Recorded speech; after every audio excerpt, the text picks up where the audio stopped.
This morning we are talking about the power of personal experience. And let me begin by asking a very, very important question.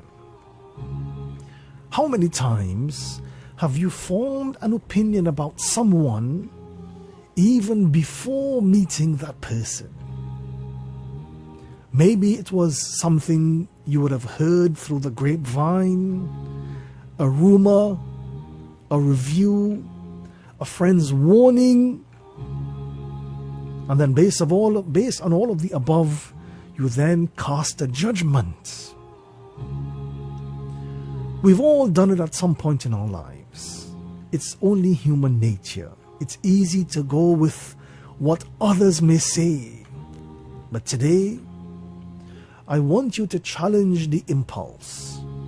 I want you to challenge the impulse of judging someone based on what you have heard about them, not what you have experienced about them for yourself.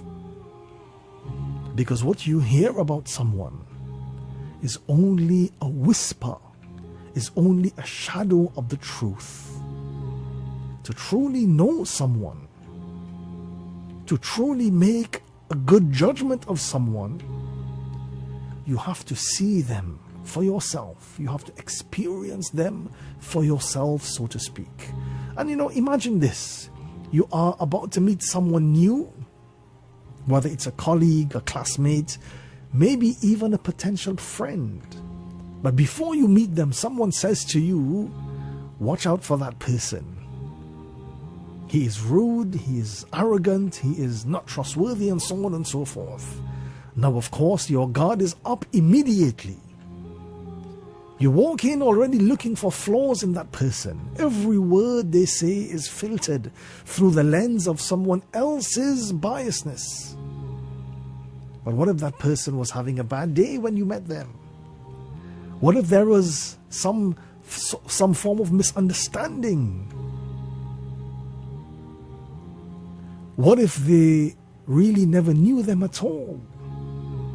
Well, I want to say to you this morning, second-hand opinions are like second-hand clothing.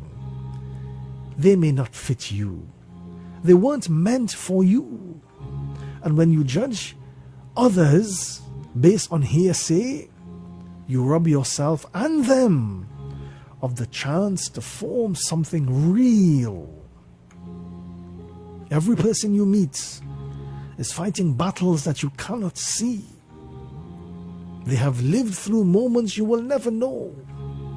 Their behavior, their tone, their choices, they all come from somewhere. Maybe that so-called rude person is just guarded because they've been hurt too many times. Maybe that so-called quiet person is a deep thinker. Maybe that so-called strange person has a heart of gold. You don't really know. We are all chapters in a story someone else hasn't yet read. So don't jump to conclusions. Don't skip to the conclusions based on someone else's summary. Each of us deserve the grace of being understood, not just being assumed. Almighty Allah reminds us in the Quran, O you who believe, if there comes to you a person with information, investigate that information first before reacting, lest you should harm a people out of your ignorance and then you become over what you have done regretful. And this verse is a direct command from the Almighty. Do not judge based on someone else's report without verifying the truth. The Prophet Muhammad, peace be upon him, was the embodiment of fairness and justice. He warned against suspicion and backbiting. He said, beware of suspicion, for suspicion is the worst of false tales.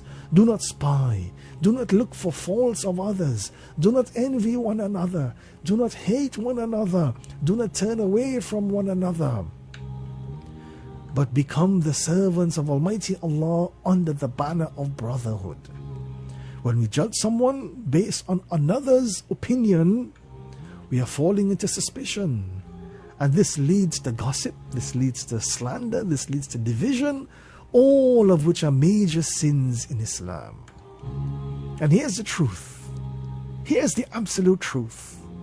Your experience with someone is the only one that truly belongs to you. Your experience with that person is the only thing that is tangible and real.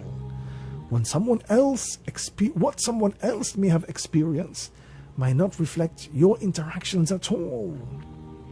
Personalities click differently. Context matters, timing matters, energy matters. You might find kindness where others would have found coldness. You might discover brilliance where others saw awkwardness.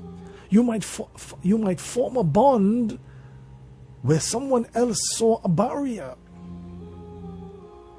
So don't let someone else's lens become your blindfold.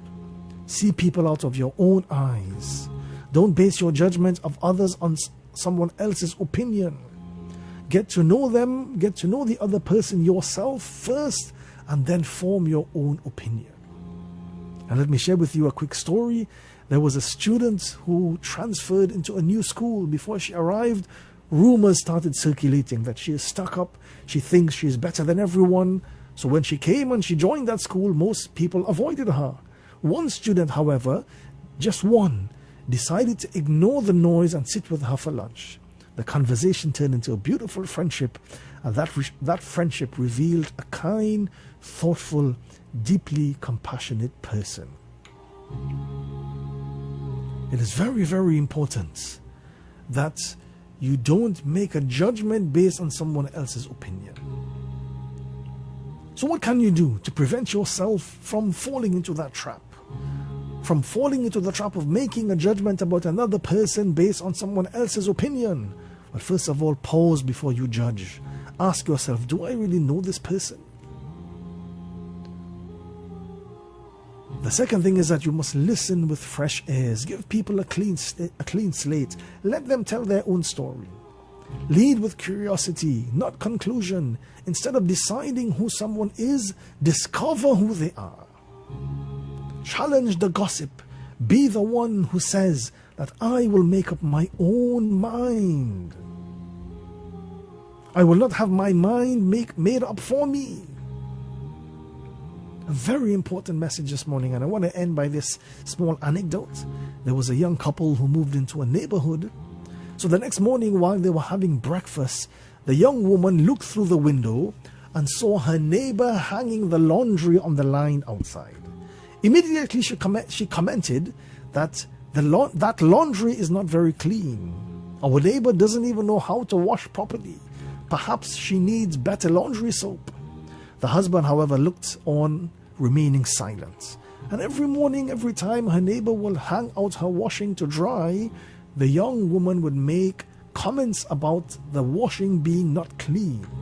A month later, however, the woman was surprised one morning to see nice clean laundry on the neighbor's line.